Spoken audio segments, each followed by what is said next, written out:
कर्क राशि वाले व्यक्तियों, आपके लिए 2 से लेकर के 8 फरवरी तक का यह सप्ताह कैसा रहने वाला है, इसकी चर्चा इस वीडियो में करने जा रहा हूं।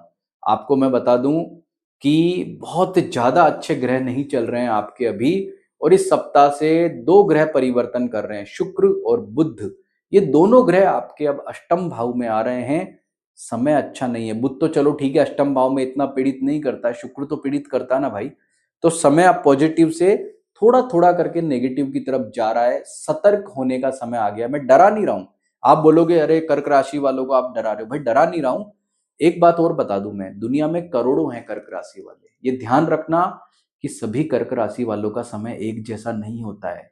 क्यों नहीं होता है, यही सीक्रेट आपको केवल हमारा ही चैनल बताता है। इसका राज क्या है, इसके पीछे के सिद्धांत क्या है। क्योंकि दुनिया में कहते हैं कि एक ही राशि के 2 लोग हैं तो भविष्य एक जैसा क्यों नहीं होता, उसका आंसर भी केवल हम आपको पूरी गहराई से बताते हैं। तो भाई हर सप्ताह आप हमारा राशिफल देखने आते हैं, उसके लिए आपका धन्यवाद है। पूरा वीडियो देखना, बीच में मत छोड़ करके जाना। उससे पहले एक छोटी सी जानकारी बता देता हूँ। कुछ बुक्स हैं जो मैंने लिखी हैं, संभवतः आपके लिए काम की हैं। तो आप, या आपका इंटरेस्ट है, रुचि है, क्योंकि देखो रीडिंग हैबिट हम में खत्म हो रही है, अच्छी बात नहीं है। मैं आज भी, चाहे मुझे वीडियो बनाने हो चाहे कुछ करना हो, लेकिन आज भी जब भी अपना कोई पॉडकास्ट करने जाता हूँ या वीडियो बनाता हूँ जैसे अभी बना रहा हूँ, तो इसके लिए पहले रीडिंग करके आता हूँ, पढ़ाई करके आता हूँ, उसके बाद ये काम करता हूँ। तो रीडिंग हैबिट को मत खत्म करिए। अच्छा इंटरेस्ट है तो बुक मंगाइए। तो हमने जो है माँ लक्ष्मी की पुस्तक एक लिखी थी मैंने, जो माँ लक्ष्मी के उपायों पे आधारित है। उनके आशीर्वाद आपको मिलेगा, कैसे मिले इसमें बताया है। नवग्रह, आप ज्योतिष में इंटरेस्ट रखते हैं, खुद जन्म पत्रिका अपनी देखना चाहते हैं तो मंगवा सकते हैं। ऊपरी बाधा में, ऊपरी बाधा से संबंधित क्यों ऊपरी बाधा होती है, क्या रीजंस हैं, पैरासाइकोलॉजी क्या होती है, बड़ा डीप है, बहुत मोटी किताब है, 356 पेज की किताब, बड़ी शानदार बुक है ये। पितृदोष हमारी रिसर्च बुक है, जिसमें पितृदोष पर पूरे भारतीय वांग्मय का निचोड़ निकाल करके पितृदोष के कारण निवारण बताए हैं।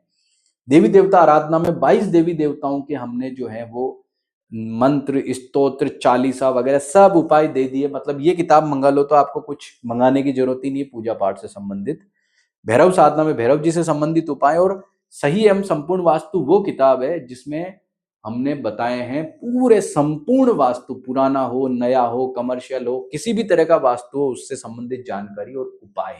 बड़ी गजब की किताब है ये भी, तो आप मंगवा सकते हैं। तो जानते हैं सप्ताह आपके लिए कैसा रहेगा, लेकिन सबसे पहले एक बात को समझें कि आपकी कर्क राशि है क्या। कर्क राशि क्यों देखनी चाहिए। अगर आपकी जन्म पत्रिका में 4 नंबर में चंद्रमा बैठा होता है तो आपकी कर्क राशि होती है।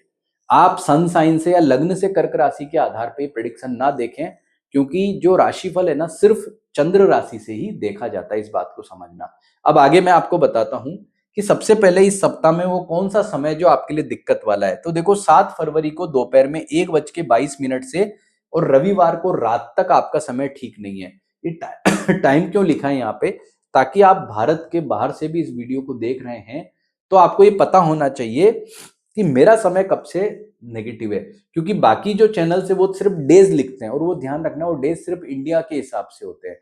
मुझे एक बार हमारे एक एनआरआई मित्र ने फोन किया और बोला कि आप ये जो डेज लिखते हैं ये तो इंडिया के हिसाब से होते हो ना, तो आप टाइम भी मेंशन करो। तो उन्होंने मुझे बोला, और उनकी बात मुझे अच्छी भी लगी कि ये बात आपने बहुत बढ़िया बताई, क्योंकि ये चैनल तो जापान में भी देखा जाता है, हमारे पास न्यूजीलैंड के यहाँ से भी हमारे पास कॉल्स आती है, और हमारे पास में जो है वो लैटिन अमेरिका से भी कॉल आती है, यूएस से भी, कनाडा से भी। तो हमें उनके लिए भी सोचना चाहिए, इसलिए टाइम को हमने देना प्रारंभ किया है।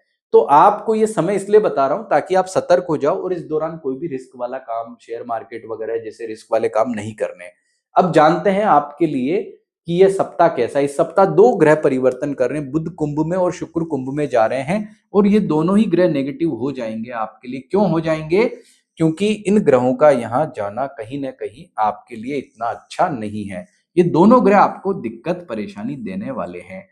तो इन दोनों ग्रहों से संबंधित उपाय, चलो बुध तो अष्टम भाव में खराब नहीं होता, शुक्र जा रहा है। शुक्र क्या दिक्कत देगा आपको, पारिवारिक सुख में दिक्कत दे सकता है, लाभ संबंधित कार्य बिगाड़ सकता है। तो आपको क्या करना है, ओम शुम शुक्राय नमः मंत्र का जप करना चाहिए, ताकि आपको अच्छा रहे। वैसे आपका राहु अष्टम में, ओम राम राहवे नमः, आपका गुरु 12वें में, ओम ब्रीम बृहस्पति नमः, ये उपाय तो बताया, लेकिन ये भी साथ में शुक्र का उपाय भी जरूर करना है। तो सबसे पहले देखते हैं कि आपके लिए हेल्थ का मामला कैसा है। तो भाई हेल्थ के मामले में सप्ताह बड़ा गजब का है। मैंने लिखा है फूंक फूंक कर कदम रखो। कहने का मतलब समय हेल्थ के मामले में अच्छा है, लेकिन संभल कर रहो, फूंक फूंक के कदम रखना चाहिए आपको। ज्यादा कोई दिक्कत बड़ी वाली नहीं है। आर्थिक मामले में आपको मैं बताऊं तो आर्थिक मामले में आपका जो है समय सामान्य फल वाला है। रिस्क वाला काम नहीं करना है, सोच समझ के काम करना है। सूर्य सप्तम भाव में ट्रांजिट करके आपको कोई बहुत मिरेकल या चमत्कारिक फल नहीं देने वाला है, तो थोड़ा संभल के रहना है।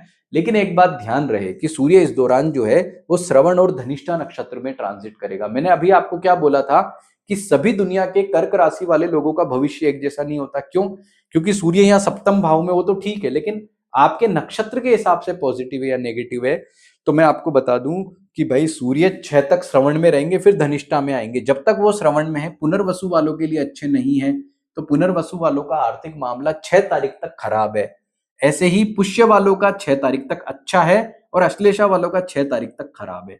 उसके बाद जस्ट उल्टा हो जाएगा।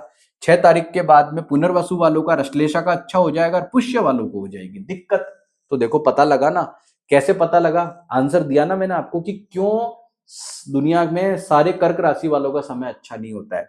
इसके अलावा हमें क्या देखना होता है कि आपका लग्न क्या है। लग्न भी बहुत इंपॉर्टेंट होता है। लग्न से हम कारकत्व का विचार करते हैं, उसके बारे में मैं आपको लास्ट में बताऊंगा। अगला मामला देखते हैं कि आपका पारिवारिक सुख कैसा है। तो पारिवारिक सुख में शुक्र अष्टम में जाकर के दिक्कत परेशानी दे रहा है। मैंने शुरू में ही आपको बताया, ओम शुम शुक्राय नमः मंत्र का जब भी करें। और ये ज्यादा दिक्कत किसको होगी? तो शुक्र धनिष्ठा नक्षत्र में है, तो ये ज्यादा प्रॉब्लम होगी पुष्य नक्षत्र वालों को। यानी कि शुक्र जो नेगेटिव हुआ है पुष्य वालों के लिए अच्छा नहीं है, पुनर्वसु और अश्लेषा वालों के लिए अच्छा कह सकते हैं। यानी पारिवारिक सुख किसका ज्यादा गड़बड़ा रहा है? गड़बड़ा तो तीनों का रहा है, लेकिन पुष्य का ज्यादा दिक्कत देने वाला है। अब बात करें विद्यार्थियों की, तो मंगल जो है आपका उच्च राशि का सप्तम भाव में ट्रांजिट कर रहा है, जो सामान्य माना जाएगा। नौकरी पैसा वालों के लिए, विद्यार्थियों के लिए स्थिति बहुत अच्छी कही जा सकती है, लेकिन एग्रेसिव नहीं होना है, जल्दबाजी में काम नहीं करना है। क्योंकि सप्तम भाव का मंगल क्या करता है? एग्रेशन देता है। और वो किसके साथ बैठा हुआ है? चार चार ग्रहों की युति बना रहे हैं। 2 ग्रह तो शिफ्ट कर रहे हैं, अब बचे यहाँ पर केवल मंगल और सूर्य ग्रह। तो एग्रेसिव ज्यादा नहीं होना है। और नक्षत्र के आधार पे देखें तो ये एग्रेशन ज्यादा किसमें दिखती है भाई? ये पुनर्वसु और अश्लेषा में। पुष्य वालों का मामला यहाँ ठीक है। यानी कि आप अगर नौकरी करते हो या विद्यार्थी हो और आपका नक्षत्र अश्लेषा या पुनर्वसु है, तो आपको ज्यादा मंगल अच्छे फल नहीं दे रहा है, तो थोड़ा संभल के रहना है। और ज्यादा समस्या है तो हनुमान जी की पूजा उपासना कर लेना, अच्छा समय हो जाएगा। अब जानते हैं आगे आपका जो है वो आपका वैवाहिक सुख कैसा है। तो वैवाहिक सुख के मामले में आपको पता है कि शनि जो है वो सामान्य फल दे रहा है। वैवाहिक सुख में मंगल सप्तम भाव में ट्रांजिट कर रहा है सूर्य के साथ में। तो वैवाहिक सुख का मामला आपका 100 एवरेज है। कई मामलों में दिक्कत या परेशानी रह सकती है, तो ज्यादा ध्यान किसको रखना चाहिए? तो भाई जिनका पुष्य नक्षत्र है ना, उनको ज्यादा ध्यान देने की जरूरत है। वैसे पुनर्वसु और अश्लेषा वालों का वैवाहिक जीवन ज्यादा उत्तम और अच्छा कह सकते हैं। ध्यान किसको रखना है? पुष्य नक्षत्र वालों को। ऐसे ही भाग्य ज्यादा अच्छा किसका काम कर रहा है? भाग्य बेस्ट किसका काम कर रहा है अभी? तो वो जो है प्रॉब्लम कि भाग्य जो है वो पुनर्वसु नक्षत्र है। यानी कि भाग्य के मामले में तीनों ही जो नक्षत्र वाले हैं उनको भाग्य का कहीं ना कहीं सहारा मिल रहा है। गुरु 12वें में है, पर नक्षत्र के हिसाब से गुरु का ट्रांजिट फिर भी ठीक ठाक और अच्छा कह सकते हैं। अब यहाँ पर जो है विचारणीय प्रश्न यह है कि यहाँ पर जो सबसे बड़ी प्रॉब्लम आ रही है कि राहु सदभिषा नक्षत्र में, अष्टम भाव में राहु आपको दिख रहा है, और ये क्या करता है? अचानक से प्रॉब्लम, विदाउट रीजन, बिना कोई पृष्ठभूमि बनाए। तो ये प्रॉब्लम जो ज्यादा हो सकती है ना, वो होने की जो संभावना है वो है आश्लेषा नक्षत्र वालों को। आश्लेषा वालों को राहु का ट्रांजिट इतना अच्छा नहीं है, तो थोड़ा सा संभल कर रहना चाहिए। राम राम रावे नमः मंत्र का जब तो सभी करो, लेकिन अश्लेषा वालों को थोड़ा सा ज्यादा करना है। अब जानते हैं आपके लग्न के आधार पे फल। अगर आपका लग्न जो है वो मेष सिंह धनु कर्क वृश्चिक मीन है, तो आपका समय ज्यादा अच्छा कह सकते हैं। और वृषभ कन्या मकर मिथुन तुला कुंभ है, तो भाई इतना ज्यादा बेस्ट नहीं है। थोड़ा सा आपको ध्यान रखना पड़ेगा, मंगल सूर्य के उपाय करने पड़ेंगे। तो हनुमान जी की उपासना भी आपके लिए करनी बेस्ट रहने वाली है। और भैरव जी की साधना तो आप करो ही करो। तो कुल मिलाकर के आपके लिए सप्ताह जो है वो फूंक फूंक कर कदम क्यों रखना है, उसके रीजंस क्या है वो मैंने बताया कि शुक्र यहाँ सबसे ज्यादा गड़बड़ कर रहा है। उपाय बता दिए, वे कर लोगे तो नो डाउट आपका समय बहुत अच्छा होगा। ओम शुम शुक्राय नमः मंत्र पर विशेष ध्यान दें, देवी आराधना भी आप कर सकते हैं। वीडियो अच्छा लगा है तो लाइक करें, हाइप करें और हमारे चैनल को सब्सक्राइब जरूर करें। नमस्ते।